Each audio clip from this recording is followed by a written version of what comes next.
Do you want to understand how the world of finance and trade works? Want to uncover the secrets behind the forces that shape our global economy? If your answer is yes, then you're in the right place.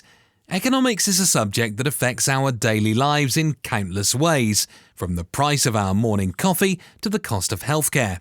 And in this video, we will discuss the fundamental concepts of economics. So, whether you're a student of economics or just someone who wants to gain a better understanding of the world around you, this video is for you. Let's dive right into it. Definition of economics. Have you ever wondered how people make choices when they don't have enough of what they want? Well, that's where economics comes into play. Economics is a fascinating social science that explores how individuals, businesses, governments, and even whole nations decide to use their limited resources to produce, distribute, and consume goods and services. You see, scarcity lies at the heart of economics. It's the idea that there just isn't enough of everything to fulfill everyone's desires and needs. Because of this scarcity, we all have to make choices about how we allocate our resources. Economics, however, is not a one-size-fits-all kind of thing. It's a dynamic and ever-changing field of study. Nevertheless, the basic idea remains the same. We need to understand how people make choices in order to grasp the principles of economics and how they play out in the real world. Significance of economics in society. Let's break it down. Economics is all about how we navigate scarcity. We live in a world where there's never enough of everything to satisfy everyone's desires. So, understanding economics helps us make the most of our limited resources.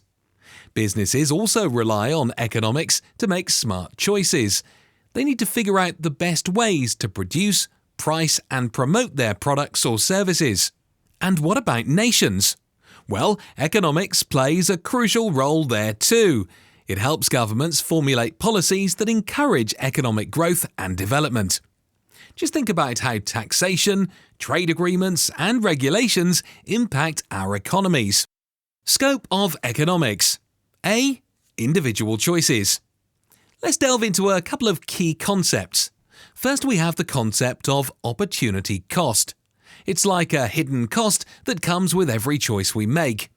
For instance, choosing to binge-watch a TV series instead of hitting the books means you're sacrificing the chance to gain knowledge. That's the opportunity cost right there. Another intriguing concept in economics is rationality. It means that we generally try to make choices that we believe will benefit us the most. Now here's where it gets really interesting. Our individual choices, seemingly small as they may be, ripple through the entire economy.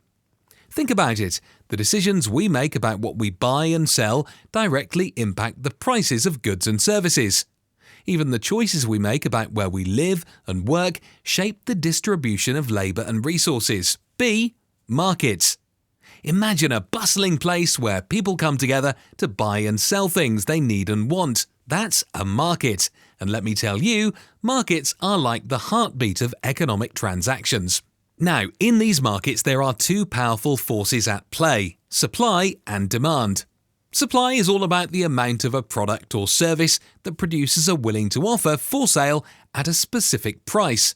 On the other hand, demand is all about how much of a product or service consumers are eager to buy at a given price. The magic happens when supply and demand meet. That's where prices come into the picture. When supply and demand are perfectly balanced, we have what's called an equilibrium. That's when the market is in harmony. But when there's an imbalance, things get interesting. If supply exceeds demand, prices tend to drop. On the flip side, if demand outpaces supply, prices tend to rise. So, markets are like the engine that keeps our economic system running smoothly. C. Overall economy. Let's zoom out and take a look at the bigger picture. That's where macroeconomics comes into play. Macroeconomists dive into the world of aggregate economic variables like GDP, inflation, and unemployment, trying to unravel their intricate interactions and how they're influenced by government policies. First up, we have GDP, Gross Domestic Product. It's like a measure of the total output of goods and services within a country during a specific period. Then we have inflation, which is all about the rising prices in an economy. And of course, we can't forget about unemployment, the percentage of the labour force that's without a job. But here's where it gets really interesting. The government plays a pivotal role in managing the economy as a whole. It has a couple of powerful tools up its sleeve. One is fiscal policy, which involves using tax cuts or increased government spending to give the economy a boost. The other tool is monetary policy, where the government, through central banks, adjusts interest rates and regulates the money supply. So, next time you hear about GDP or inflation in the news, remember it's all part of the field of macroeconomics that helps us make sense of the world's economic ebb and flow. And that's a wrap for today.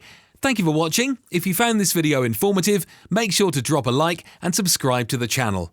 Leave your thoughts and views in the comments section below. We'll catch you in the next video.